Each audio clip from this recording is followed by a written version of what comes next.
In a sick society that's bent only on control and on simply suppressing everything that relates the citizen, even if they are, high class citizens or low class citizens, because this no longer matters in a sick society. The point is, one can still see people trying to negotiate their freedoms with authorities. In such an authoritarian state, there is no such thing as, well, negotiation. Negotiation is simply irrelevant because only the weak, only the defeated, right? Only, uh, only the defeated negotiate their freedom. Only the defeated negotiates their dignity.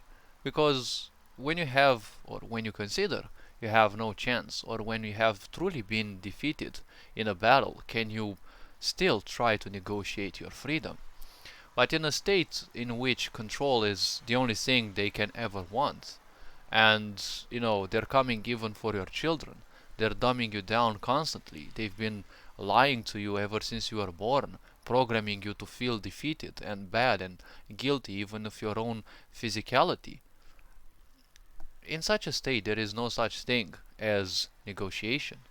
As I said, negotiation is only for the weak, because only the weak can think of such a concept.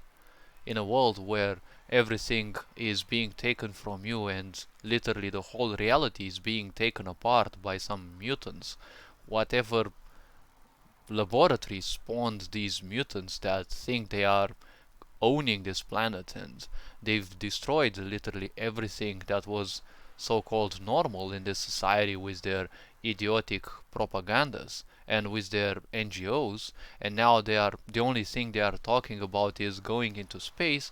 Well, if you're still dumb to believe that those fuckers will ever do something for you to improve the life you've got, while having destroyed and ravaged literally everything that can be regarding the planet, at the same time, you know, causing you, right, the population, to blame you, the population, and your peers, right, that you are the culprits instead. Well, in such a sick society, there is no room for negotiation. Dignity cannot be negotiated. Freedom is not negotiated. If you haven't learned that from history, well, you are in for a big surprise. Because people who are bent on control, they're never gonna stop from that. Because if people identify with a certain situation or ideal, well, the problem is they can only be stomped into reality because there is nothing that apparently will bring them back. This is not a situation in which, war may be needed.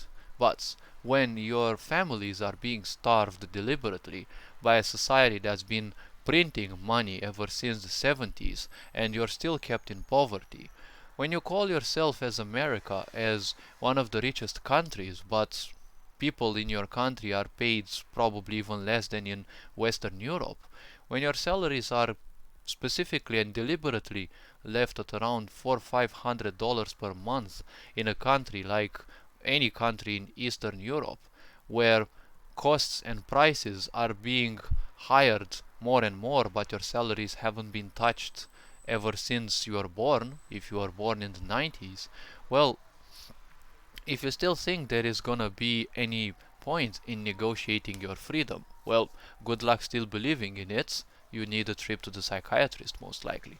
Someone hasn't taken their medication if still they believed as such.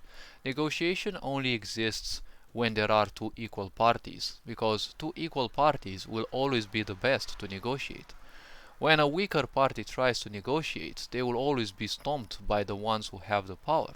Because in our ignorance, we have granted power to society. Because granting power is an aspect of ignorance. You are not assuming anything, any responsibility to make your life better, so you are allowing others to do so. But in a society of ignorance, if you give your power to other people, most likely they will be more ignorant than you. Even if they're not more ignorant to you, if you grant power to people who are ignorant, even far less ignorant than you, well, power is just like money. It is an amplifier. Give it to the wrong people, and it will amplify their wrongness. Give it to an idiot, it will make them more idiot. Give them to an ignorant, it will make them far more ignorant. So if you still believe that peace will be ever negotiable, right? Well, you're in for a big wrong, because he who sacrifices freedom for security deserves neither. All this being said, hopefully you've enjoyed this video, hopefully you found it introspective enough. You're appreciated, take care of yourselves. Ferencjan Board signing out.